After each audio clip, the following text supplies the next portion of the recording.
Ma'am, actually त्याच्या बाबांना ना ऑफिसमध्ये खूप काम असतं, त्याच्यामुळे त्यांना थेरपीसाठी येणं जमत नाही हो. तर मग मीच येत जाईल, तुम्ही मलाच सांगत जा काय करायचं, तसं मी घरी घेत जाईल, तसं काही टेन्शन नाही, तुम्ही मला फक्त सांगत जा. असं बऱ्याच वेळा एखाद्या बालकाची आई स्पीच थेरपीमध्ये सांगत असते, हे योग्य आहे की अयोग्य. त्या बाबतीत आज फादर्स डेच्या निमित्ताने मी बोलणार आहे. कसं असतं ना, मुलाच्या स्पीच थेरपीच्या जर्नीसाठी आई वडिलांची इक्वल इन्व्हॉल्वमेंट खूप महत्वाची असते. इक्वल म्हणजे थेरपीमध्येच इक्वल असते असं नाही बरं का, घरी सुद्धा इक्वल इन्व्हॉल्वमेंट खूप गरजेची असते.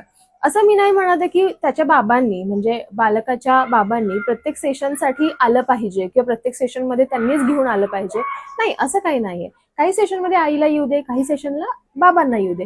मी का असं म्हणते आहे, कारण की जेव्हा वडील सेशन साठी येतात तेव्हा ते बघतात की अच्छा, स्पीच लँग्वेज पॅथॉलॉजी सेशन कसं घेत आहे, कसं बोलत आहे, कसं केलं पाहिजे, कशा ऍक्टिव्हिटीज घरी घेतल्या पाहिजे, आणि इव्हेंच्युअली तसं तुम्ही घरी घ्यायला लागतात. म्हणून त्यांनी सेशनमध्ये येणं खूप महत्वाचं आहे, ही पहिली गोष्ट आहे.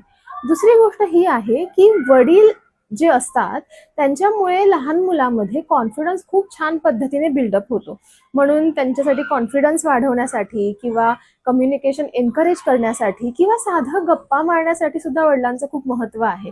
त्याच्यामुळे तुम्ही सेशनमध्ये नेहमी आले नाही तरी चालेल, पण घरी त्यांच्याशी गप्पा मारा, खेळा, नंतर त्यांच्यासोबत ज्या स्पीच थेरपीमध्ये ऍक्टिव्हिटीज केल्या आहेत त्या करा. बस इतकंच आहे. त्याच्यामुळे या फादर्स डेला आपण ठरवूया की आईसोबत बाबांची सुद्धा इक्वल इन्व्हॉल्वमेंट स्पीच थेरपीसाठी महत्वाची आहे. थँक्यू.